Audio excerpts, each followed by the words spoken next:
All right, we are back. Let's see. So we were talking about where to put the magneto. Yeah, I believe. Okay. So we talked about that octopus thing there. So we have to put the slick magneto where it is going to fire. You see. Wait a minute, where am I at? No, I'm talking about Bendix first. Bendix. All right, how do we time a Bendix mag? The peephole.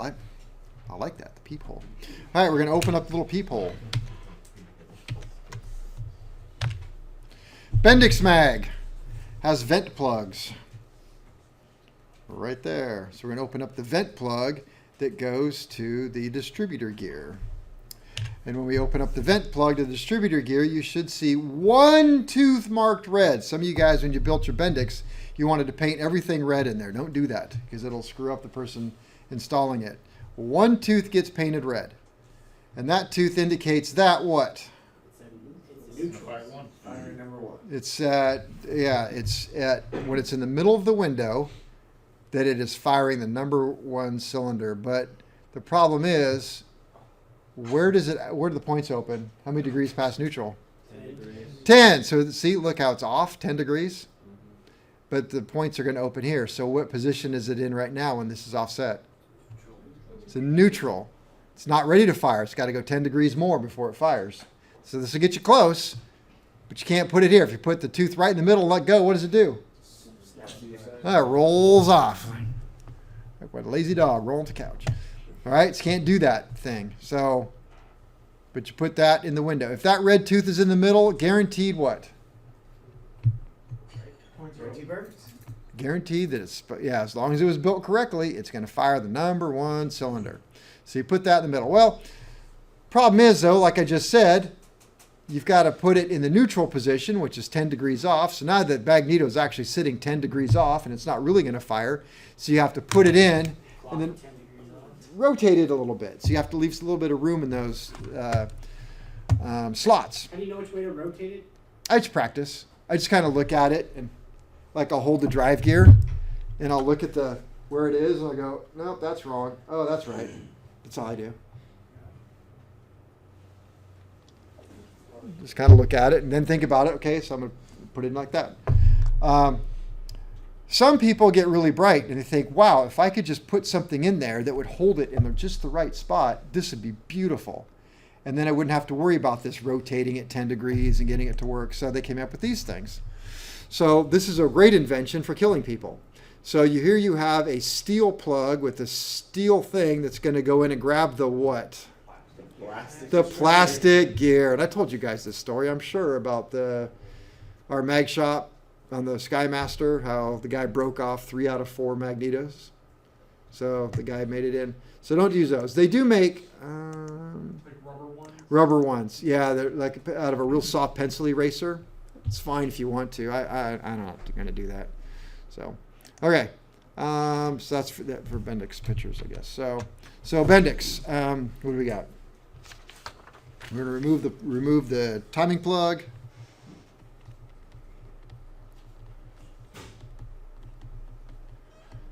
Remove the timing plug. Rotate mag until red tooth appears. Do not use the holding tool, please.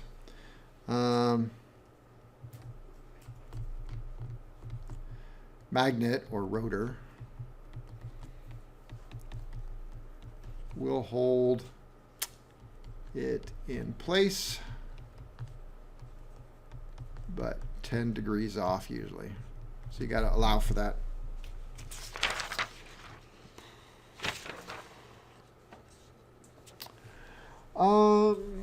Sometimes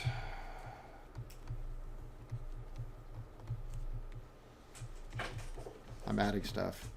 You don't have enough slot room. So what I'm talking about, let me just grab a mag.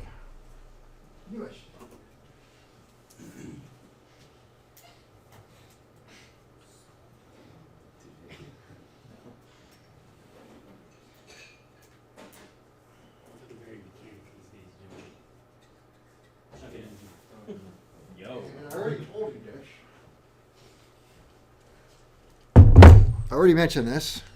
So review. Sometimes you don't have, because the slicks, you have a lot of room to play, right? It's really nice. But these you don't, right? So you got to put it in, and then you're off. So you got to rotate it 10 degrees to get it to work anyway. Well, now you're like, shoot. Can't get the light to work because studs right there. So you take it off, you move it a tooth, you get it in a little bit this way, and now you're hitting that way. What are you going to do? Keep trying. You try it again, and it's this way. Try again, it's that way. And you've realized that no matter what you do, it's either going to hit this one or it's going to hit that one. This happens. You What gotta do you- start it at one end, start it all the way, give up. No, I'm just telling you. That's just the way. That's the way it comes out. Okay. So you're either going to hit it here or you're going to hit it here. What are you going to do? File your mags, holes bigger. File. Yeah, that's why there's so much space up here, room for you to file. So what you need to do is you need to turn it half a tooth. How you turn it half a tooth? Take it out, put it back in. Take this out, rotate it, and then it's going to hit on this side. So you take it out, put it one tooth this way. Now it hits that side. I didn't have that. You didn't have that hit. What's that? Nope. Then you'll so you rotate the engine. Then it's going to hit this side. Rotate the other way. It's going to hit that side. Just bump it a little bit. Yeah, it's just it won't work. This happens. Oh shit. This is a gear typical of a magneto. And if you look at it like this, you'll notice on this side it lines up with the gear. Oh, swap the gear. And that side is right in between two gears. And so if I take it and turn it around, it's the same thing as rotating it one half of a tooth. So if that ever happens, you got to take the gear off and rotate it 180. Okay. So for funsies, I know I've done this before. One of these gears is counterfeit. Oh yeah. Yeah, I The forgot. good ones are The what- smooth one is bad, huh? This one's bad. Guess what I got it. T-move, the part. I think you can chose. That company we talked about on break. Fuck, really? Yes. Fuck, ah, All right. you spent like $50, dude. Rotate gear 180. That's the same as one half tooth movement. Someday you'll remember that, and everybody will think you're a genius. You'll be like, oh, got the gear on wrong. All right, slick mags. Slick mags. In the back, there are 3 holes.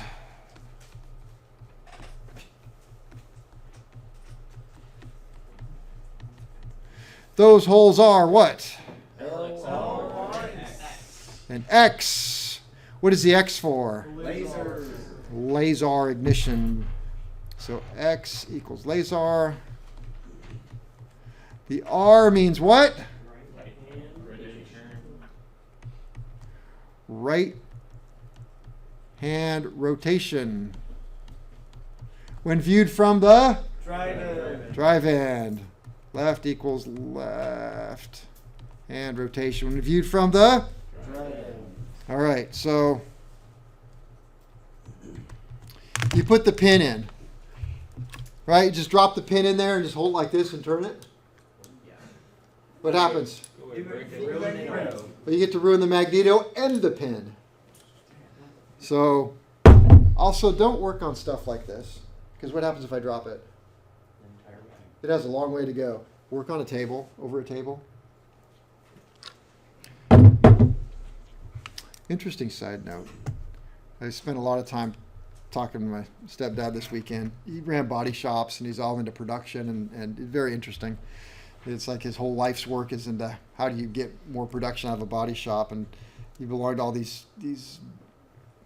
things and clubs and groups and stuff that thought of these things. One of his big things, no workbenches in the shop. 0. Said a workbench only collects clutter. And as I have a workbench in my shop, and every time I see that workbench, I think about it. I'm like, I'm going to prove him wrong. And it does that within 10 minutes. Where are they supposed to put their stuff there? like you ever seen those they're made out of like conduit Yep. metal poles with a chain in the middle. It's like a sawhorse. It's like a sawhorse, yeah. So out of conduit. Like I use those for my cowling because I hate to see cowling on the floor. It just makes me nuts. I've seen it scratched, broken, stepped on, dented. So my cowling for my airplane doesn't go on the floor. I have these stands. I just pop them open. It has a little chain in it and padded, and I set it. That's my cowling stand. He used them for everything. And so he had one piece of board up on the wall. You need a workbench. Take the board off the wall, unfold that. You sit it there. You do what you need on the workbench. Fold that up. Put it back on. So I'm like, interesting. Okay, off the subject. Let's see. We got to carefully place the pin. I'm going to put that carefully. Place the pin. So I got the pin in there, and I carefully put it in, and I didn't break anything, and I didn't force it in. It went straight down in. And I take it up, and I put it in the engine, and I slide it in the engine. What should I do? Take the pin out. Grab the pin and move it. That fast. You're either going to bump this a little bit and break it, or somebody will bump that. It's just so easy to move that and go, oh, shit. Because this is heavy. Just the weight of that, right? It just wants to go. And it'll break the pin, or somebody inadvertently touches the prop, and you ruin the magneto. Magnetos are practically free. I think they're only about $1,800 a piece. So carefully place the pin. Install mag. Remove pin. What's the matter? I wonder where Parker was because it was so quiet in here. I just realized that. I just realized that it's so quiet in here. All right, 3 holes. Left hand rotating. Laser, right hand rotating. Let me see. I think pin goes in carefully, or it looks like that. You see it?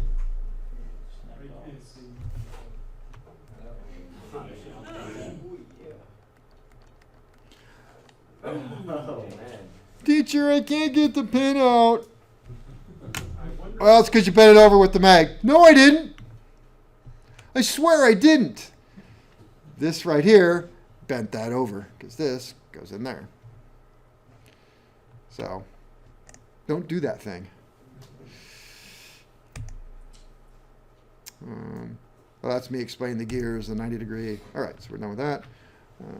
Alt tab. All right, so next step is what? Put them together. They're already together. Fine tune. Yes. Verify and adjust. Timing. And we use the what, Serena? The lights. The lights. Okay, we're going to use the lights. Let's see.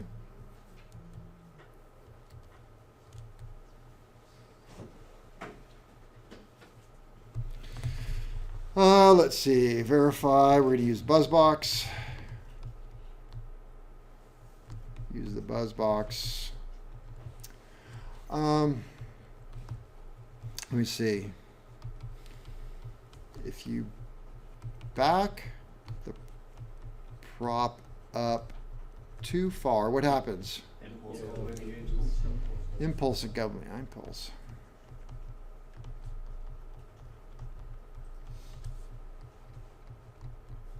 Then what happens?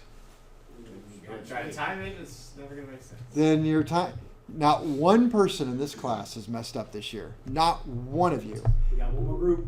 Too late. And I have tried several times to trick several groups. Like, well, there you go. It's all the way to 15 degrees. It's still hadn't fired. What did you do wrong? And every one of you said impulse coupling. I'm like, all right. So you know about the impulse coupling. What you're not considering is what happens when the impulse coupling does snap. I suggest that you try grabbing onto this capacitor and snapping it. It's not as bad as snapping here, but there's a couple hundred volts coming out of here, and where's that couple hundred volts going to? The buzz box. It's really, really hard on them. That's why they scream so loud. That's why, yeah. They didn't start that way. They just, so, all right. They started out as just lights. There was no Drew down. Okay, so you guys got that. I think I can leave that. Oh, I should talk about hardware. Make sure you use the right hardware.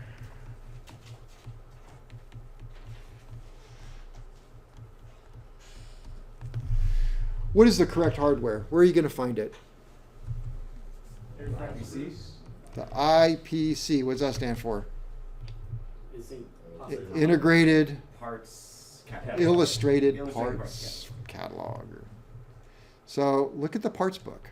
Parts book. Use what it asks for. Don't just guess. Some of you guys have, even though you understood everything else, shoved small washers into this little tiny space down here. Well, why would you do that? Or no washers and the nuts eating it all up. Yeah, do it right. What about torque? Use the right one. Generally in the magneto overhaul. It is generally never in the overhaul manual for the magneto. Magneto manual tells you how to build a magneto. It does not tell you how to put it. Well, maybe it does, but it's not. All right, let me rephrase that. So if I have a slick magneto overhaul manual, does it know if I'm going on a Continental or Lycoming? So if it gives me a torque, is that torque for Continental or Lycoming? For both. One size fits all. It doesn't. It's going to be the engine manufacturer. It's going to tell you the torque. Now, on Lycoming, it does say torque, drive member. Is this the drive member? No. Are you sure? Because a lot of you think that this is the drive member with this little nut that holds this in place. Where's the drive member? The drive member is not the thing that holds it still. The drive member is the thing that drives it. And they call it a drive member. Why don't they call it a drive gear? Because not all engines have gears here. Some of them have little things that come out like that. So it's a drive member. So it could be the gear, it could be that thing. So that's why they don't say there. So the torque. So where am I going to find the torque? Lycoming. Where's the one specific for Lycoming? You guys should know. Who just did it? Serena, where is it for Lycoming? Is it specific torque, general torque? General torque. Okay, general. How about for Continental? M0 M0 has a large torque chart in there. Could I look it up in the overhaul manual Probably not. for Continental? Maybe, but M0 is good. Okay. Installing wires. Let me see. Sometimes the harness is marked.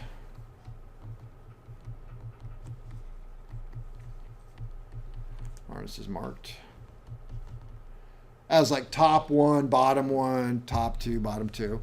If it is, fantastic. What if it's not? Ooh. It's not.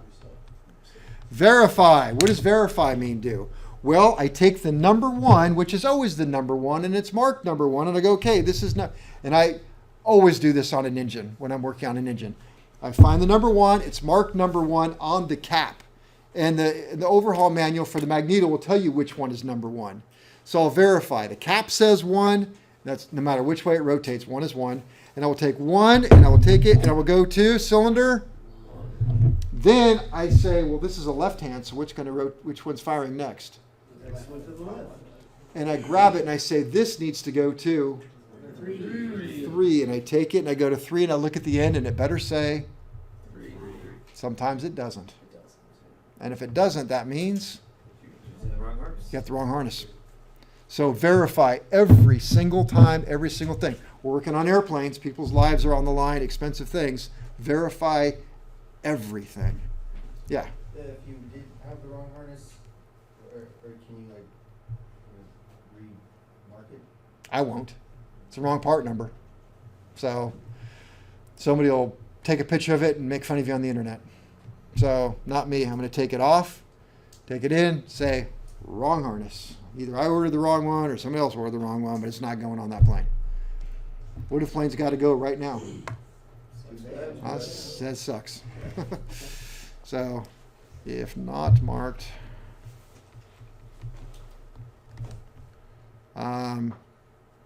trace it out.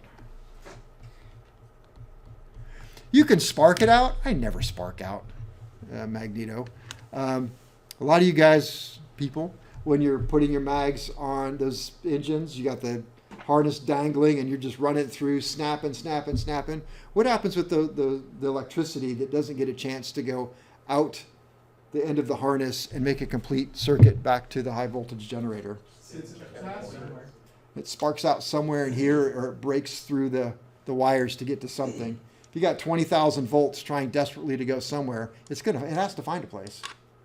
It will, and then it ruins the harness, it ruins the magneto. So you should not do that thing.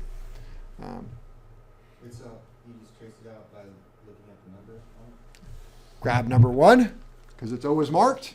1 goes to 1. Use my brain. If it's a right-hand magneto, then the next one to fire is, and I know it needs to go on a 4-cylinder. It needs to go to 3. So I trace it out. It should say 3, and I put it on 3. If it's a 6-cylinder and I don't have the memorized because they're different, then I just look at the crankcase and I go, oh, that's what's next. But again, get in the habit of it's the little things like that that save you thousands of dollars and make you look good. And you find things, because just like in my story, somebody put that harness on, didn't care, just looked at the end, stuck it where it went, and shoved an airplane out the door, the brand new engine that wasn't working. So all they had to do was take one more second and go, this goes to here, this is wrong. Would have been done, wouldn't have been a thing. But, you know, that story, the amount of troubleshooting they did on that airplane to try and figure out why it wasn't running well, probably went into the thousands of dollars before we caught the harness. So the leads always have the numbers for the cylinder? What's that? So the leads will always have the cylinders marked? Not always. So like when in doubt, you can spark it out? I don't spark it out. So, well, like how can you trace it if it doesn't have the number? All right. It's always marked number 1, and number 1's always number 1. That's a given. So if this goes to 1, and it's a right-hand mag, where's this one going? To 3. Do I have to spark it out? No. Can anything else fire but this next one? No. So it goes to, 3. guaranteed? Pretty much. Unless this is broken, it's going to 3. So I don't need to take it, as a shop owner, I would be a little angry if somebody got a brand new mag and a brand new harness, took it off the airplane to go find a metal bench, because who has a metal bench? Because if you do it on wood and you're trying to snap it going, hey, Kevin, it doesn't snap and work. Yeah, it's because you got it on a metal bench. Remember electricity? You got to have a complete circuit. So if you're going to do it, then you got to hold this on a wood bench. Somebody's got to hold the end right against the magneto so it sparks on the magneto. Sounds like you're creating stars on all the... Yeah, what are you doing? I'm sparking it out. You shouldn't have to. Number 1 goes to number 1. The next one to fires, you should know. Right? Because I know a lot of you, I know you're out there in the shop. That's how you figured out what the next one is you just sparked it out. That wasn't the intent of the project. The project was, in fact, I kind of let you guys get away with it this year. Now I remember why it doesn't say to mark. I had you not mark the harnesses. I just have you put it on, and I would say, all right, what's next? And you just had to look at it and say, ooh, that one's next. So I'll probably go back to that next year. People won't think to spark it out, because that's what you guys did. It was trial and error to figure it out, right? For some of you. Shocking ourselves until it didn't shock. Yeah, you don't need to do that. 1 goes to 1. Both of those are both left-hand rotating, I think. Yeah. So you just go to the left one. Next one is, you didn't have to turn anything. It's 1, 3, 2, 4. So that was the firing order. Just look at it. Anyway, trace it out. You don't need to spark out a mag. I spent my whole career without ever sparking a mag out. Let's see. If you're on a 4-cylinder, wouldn't 1 and 2 be pretty much given, because you know 2 would be pretty much died? Yep, 1 and 2 are given. There we are. It's 1 something 2, no matter which way it goes. 1 something 2. Let's see. Always use 2 wrenches. Out in the field, a harness should last overhaul at least 1,000 hours, sometimes 2,000 hours. But they don't. They last less than that. And why do they last less than that? Because mechanics. So what do? one wrench on the big one, they turn it, and so it starts turning the harness, and then it breaks free from the metal piece, and so the insulation breaks off, and then you have to buy a new harness. And they are not cheap. They're very expensive. Very hard to get. They're a couple hundred. Yeah, I waited 2 years. Ours on back. Well, it's because I didn't want to order the really, really expensive one, which I think I finally did, because the cheap one's on back order. I think a harness set's like $500 for a 4-cylinder. $500 because mechanics, students use one wrench. One wrench on the small, do the big, and don't over tighten too. So, let's see. Is there always a spot for a second wrench? Always. Because like igniter leads don't always have somewhere to counter. I want to say there's some of them that had a knurling, like a knurled end on it. We had to actually use it. Yeah, like a wrench or plier, but those are like old or antiquated, or nobody wants those. But yeah, always. They have igniters. I think they have it's not braided all the way in. They have like a metal tube kind of coming out, maybe, or is it braided all the way in? Smooth around it. Yeah. I'm always wondering if I put cam plug pliers on or what. Yeah. I do. I I'd do something. I don't know, because stuff's expensive. The last one I changed was $8,000 for one lead. How much were your tires? $200. Yeah, you imagine 8,000. You need a new lead. I mean, that's just like one of the smallest of small things that they needed for that maintenance procedure. Going to get you for a new lead. Oh, I just bought new leads for my Mercedes. I mean, they were kind of expensive. Well, how much is that going to be? Well, $8,000. $200 including installation. Yeah, plus installation. Yeah. Sometimes it's a bit. So, all right. Magnetos. I hope we learned something on magnetos. I just bought a brand new harness for the test run. Brand new. We already went. And it worked. And so far, everybody seems to have used 2 wrenches. We did use 2 wrenches. I used 3, actually. Yes, he did. He had one in his pocket, one here, and one here. Use 2 wrenches, please. And don't over torque. It does not. Problem is with harnesses, you're either going to have a 3/4 inch or a 7/8 wrench. Those are big wrenches. It doesn't mean that you're supposed to use all of the force on it. Just finger tight and like I don't know, I forget, like a 1/4 flat. I don't know when I do it. There was I a do it. service bulletin that had like actual torques on it too. I'm not doing that. Get your crow's foot Get your out. crow's foot out. Rip it out. Figure it out. It's a 1/2 inch to the crow's foot. It's just, huh? 90 degrees. Put it 90. Make sure it's 90 degrees. Hey, you know what? It's better than screwing up a brand new harness. But I know that I believe it's Tempest has how many degrees to do it, and so I always go look at that when I do it, and I don't overdo it. All right, let's talk about induction systems. Do they suck or do they blow? That is the thing where the air, that allows the air to come into the engine. So that is the induction system. It's like a carburetor, but before the carburetor.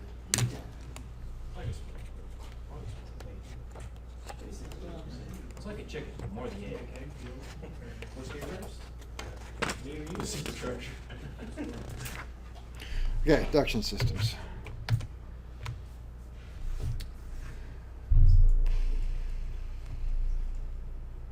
Well, I hit the right slide. What do we got? That's it. I got 2 slides, huh?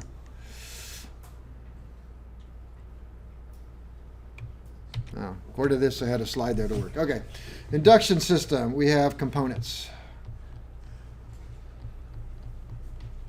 Is an induction system an airframe item or an engine item?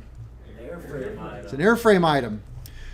Components. We have the air inlet. It might just be an air filter is where it starts. That might be the first thing is boom, there's an air filter. The cowling sits around it, so the air filter sticks out a little bit, but that's our inlet. It is typically designed to allow ram air. What's ram air? It's hitting Fast air. It's the air that's being forced out. When you're driving home, roll your window down, put your hand out the window. That's ram air.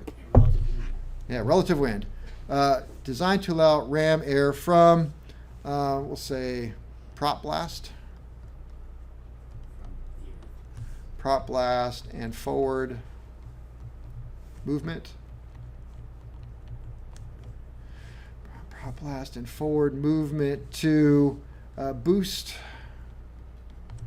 manifold pressure. I would put MP, manifold pressure, by about 5%. Not a lot, but you get a little. Actually, it's, I should put this, increases horsepower by about 5%. I don't know how true that is. Somebody wrote it, saw it on the internet. I don't know. So maybe you have an air inlet, maybe you don't. Maybe you just go right into the, and most planes do, they just go right in the air filter.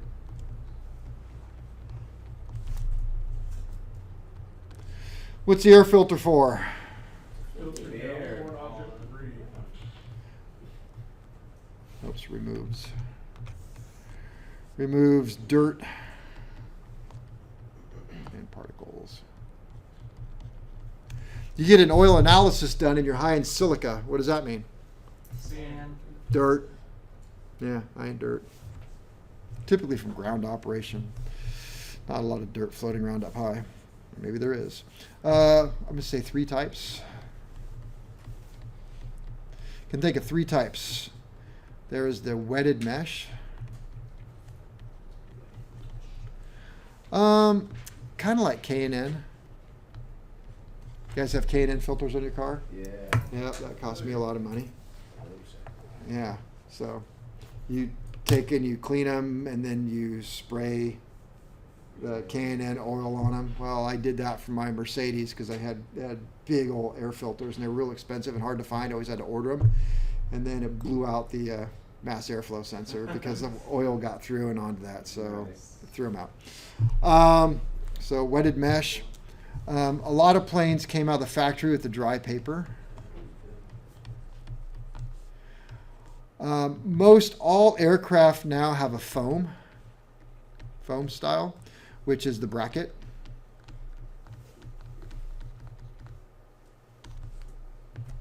The bracket air filters.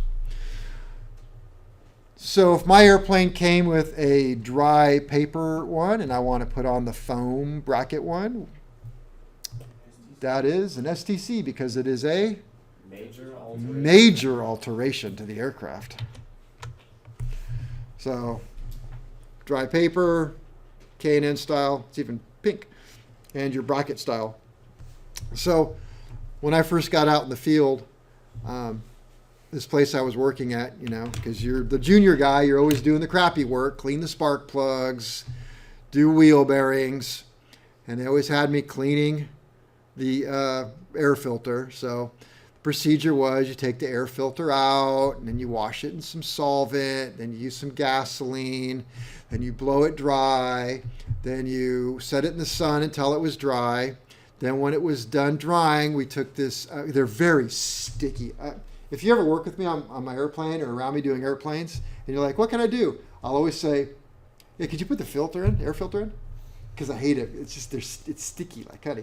So then we had some stuff from AMSOIL, because, you know, the AMSOIL guy sold it, and you have to put the oil in and squeeze it all the way through, and then kind of wring it, so, you know, and then we then install it. It's disgusting. And how long did that take me?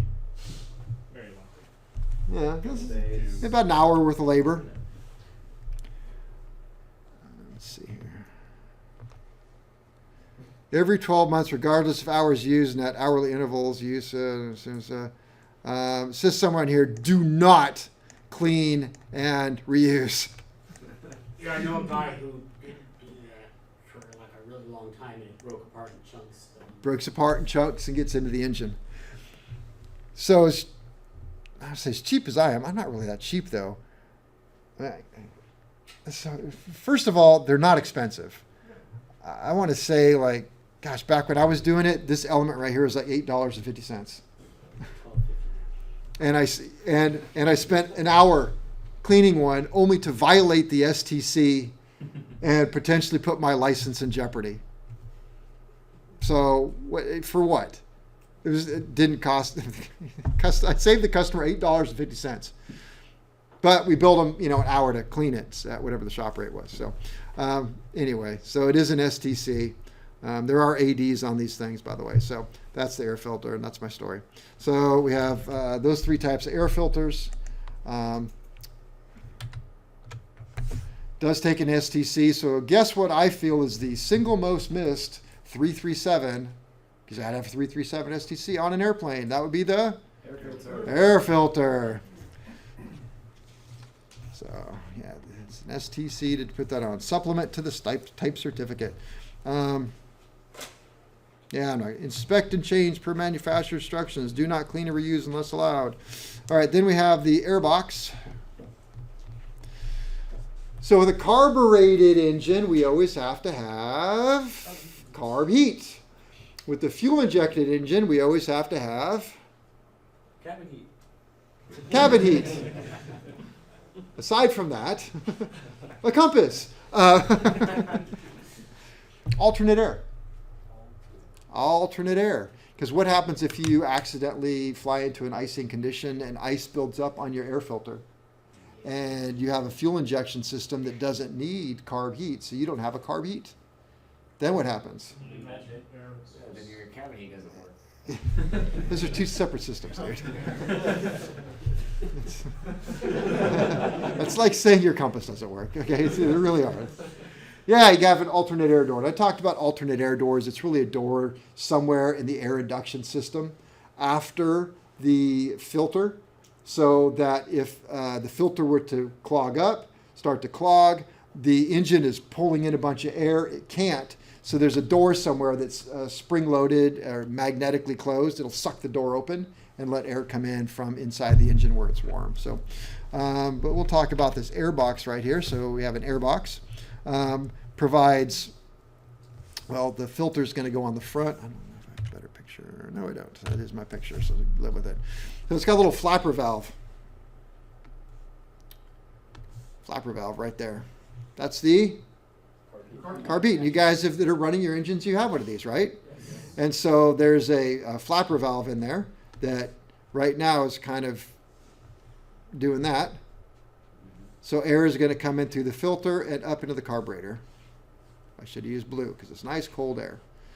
And then when we have a problem, and so over here, you can see this right here. That's hot air. And then so that hot air is going this way, and there's a hole at the bottom, and it's just kind of traveling through. And then when I move this flapper valve,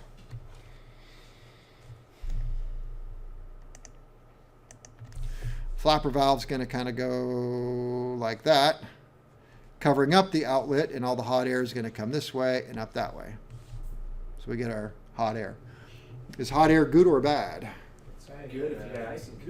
Good if you have icing, but Bad if you got what does it do for my... It lowers your air density. It lowers air density, which lowers power. With my airplane, a lot of people say run it with the carb heat on a little bit. It helps the distribution of fuel, but I don't want to do that. So, all right, so we have the air box. Air box, let's see, provides heat. Provides heat, or maybe alternate air. Now, alternate air really isn't in the air box. It's kind of somewhere else. So heat is pilot controlled.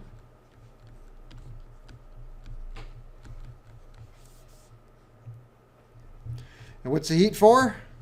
Icing. Icing. Alternate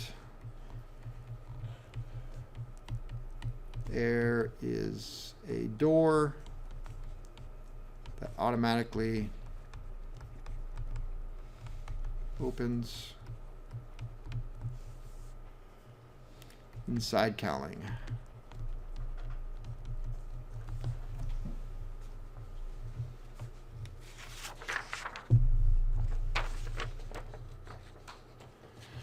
So going down the line, filter. Like my airplane has a filter, and then it's got ducting that then goes into an airbox. Oh, and airboxes? Holy crap. Like that airbox, that black one I just showed you, those aren't that much. They're a couple $100. Like the one for my airplane's like $3,000. Alright, make it for cheap.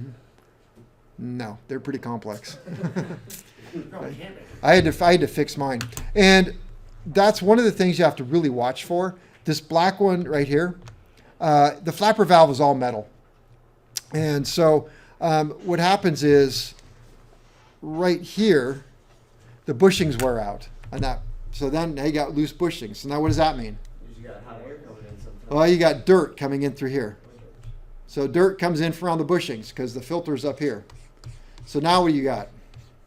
Dirt going Pass the filter. past filter into the engine. So you got to fix the bushings. How do you fix the bushings? Replace the airbox. Well, probably cheaper to replace the airbox and make them cheap enough. So there's a kit that you can buy where you drill this out and put in a new flapper valve, which is all metal. It's kind of a pain in the butt because you got to get in there and you got to work through this little hole to get it all done. But it's just one of the things you end up doing a lot in aviation. The flapper valve on my airplane is metal with rubber seals around the edges. So one of the first inspections I did after I bought it, inspecting that, you can see the rubber seal is starting to come apart. Where's the rubber seal going when it comes apart? In the engine. So I have to take it apart. Well, you can't work through there. So I had to take off the top, de-rivet the top, get in there.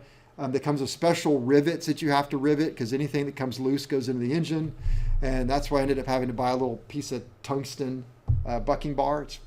I showed it to my son yesterday. It was kind of funny. I had a bucking bar that was reasonably large. I mean, it was, kind of the size of something like this. And I have my little tungsten one, which is about the size of an eraser, but it was in a box. And he's like, yeah, they weigh about the same. I opened up the box. There's just a little tiny piece of metal in there. It's like, damn.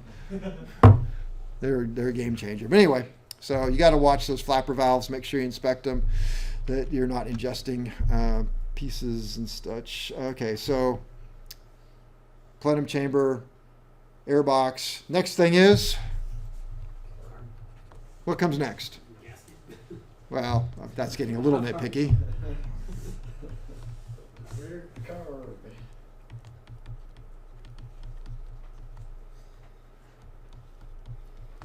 carb. Carburetor, fuel injection servo, throttle body,